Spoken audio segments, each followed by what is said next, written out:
Finally, after many months of waiting, fans were greeted with the official Iron Gwazi POV. This massive hybrid roller coaster has been on our radar for quite some time and was originally scheduled to open in the spring of 2020.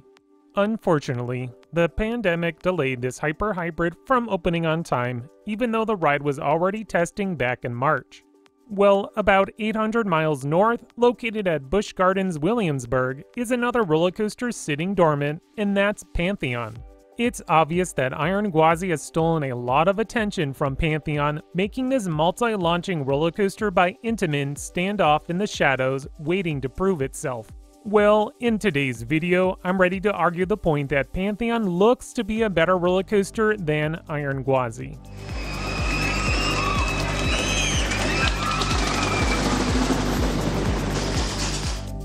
For the sake of argument and comparison, I will be following my coaster duel format, comparing these two roller coasters in different categories. The ride with the most points at the end, which I expect to be Pantheon, will be crowned champion. Ride statistics. Looking over the ride stats, Iron Gwazi walks away with height, track length, and max speed. Pantheon snags a half point with the max vertical drop. Both roller coasters feature two inversions, so no point gain there. Presentation and theming. It's really tough to discuss the presentation and theming since both roller coasters are at different stages of construction. Iron Gwazi has wrapped up construction and, from what I can gather, completed the presentation theming work of the ride. As for Pantheon, the track work is complete, but I don't think the theming work has been wrapped up yet. According to some animations and artwork released, I anticipate this category to swing over to Pantheon in the end. Not only will it have the better theming, but the ride's location is better placed up against the Rhine River. Iron Gwazi borders some of the backstage areas, so once again I expect Pantheon to look better overall. Presentation goes to Pantheon. First drop. Technically, Pantheon doesn't have a first drop, but for the sake of this discussion, I will be referring to the ride's largest drop, which is the 95-degree descent from the top hat element. Iron Gwazi has a 206-foot drop at a 91-degree angle, which should be an exciting drop. I'm expecting the airtime from this element to be very similar with the first drop on Steel Vengeance. Pantheon, though we don't know the exact length of the 95-degree drop, I'm assuming it will be under 200 feet. There is some terrain here in play, so the first drop is still a little bit unclear. I expect this drop to deliver some strong ejector airtime, quite possibly more intense than Iron Gwazi. With that said, I'm giving the slight edge to Pantheon. Ride intensity. If I were to use previous RMC projects as a baseline to judge the intensity of Iron Gwazi, I would put it somewhere in between Steel Vengeance and Lightning Rod. Currently, Lightning Rod is the most intense roller coaster created by RMC, and only RMC that I've grayed out on. With that said, Lightning Rod is a very unique roller coaster and differs greatly from Iron Gwazi. Steel Vengeance is the clear comparison, and I believe I gave the roller coaster an 8 rating for intensity. Intamin is known for creating some of the most intense roller coasters on the planet. Looking at the layout and comparing it to other roller coasters I've been on, I'd say that Pantheon will be similar to Maverick when comparing intensity. I'm not sure if I would gray out on this ride, but there is potential after completing that top hat element. Pantheon should take this point. Airtime. When we hear airtime, RMC comes to mind. Rocky Mountain Construction is well known for their insane ejector airtime-filled attractions, so it would come at no surprise that I project Iron Gwazi to have the better airtime. Looking over the layout, I think Iron Gwazi will have about 11 moments of airtime, and that includes the 0G stall. Pantheon looks to have about 10 moments of airtime, and that includes the airtime hill on the launch, counted 3 times, and the 0G stall. It's very hard to gauge the airtime on an Intamin project because the roller coasters vary. I might assume that some of these moments will produce airtime, but might not be as intense. As for Iron Gwazi, I can pretty much guarantee that how the strong moments of airtime will play out, and would be a surprise if they didn't live up to those expectations. Until I get the chance of riding both roller coasters, I feel confidently that Iron Gwazi gets this point. Pacing. This is a very tough category to rank, especially when we haven't seen an official POV for Pantheon. I don't know how fast the ride will be moving through many portions of the ride, so it's tough to gauge any dead spots, as it were. Judging the ride off the animation, I feel that Pantheon will have solid pacing, especially considering that the shuttle launch portion of the ride will be seamless with no pause.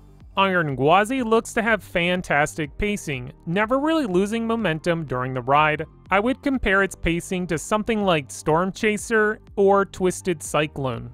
This would be another category that I can't really gauge until riding both roller coasters, but for now, I'm making this category a draw. Reliability. Quite possibly the Achilles heel of Pantheon. Intamin attractions are notorious for their bad reliability. Some of their greatest projects like Maverick, Top Thrill Dragster, Kingda Ka, and Stormrunner have had serious downtime. RMC, on the other hand, seems pretty reliable with the exception of Lightning Rod. I expect Iron Gwazi to be very reliable and would be a huge surprise if any issues were to arrive. As for Pantheon, I wouldn't be surprised if the first opening year is littered with downtime. I hope this proves false, but the odds are not in its favor. Iron Gwazi gets this point. Originality. Looking at the ride layout, Iron Gwazi has that familiar been there done that pattern. I'm sure all the elements will be top notch, but there's not too much about this roller coaster that strikes original. The downward diving barrel roll looks really fun, and as always, the outer bank turn should be a highlight of the ride, but beyond these two elements, everything else has been taken straight out of the RMC playbook.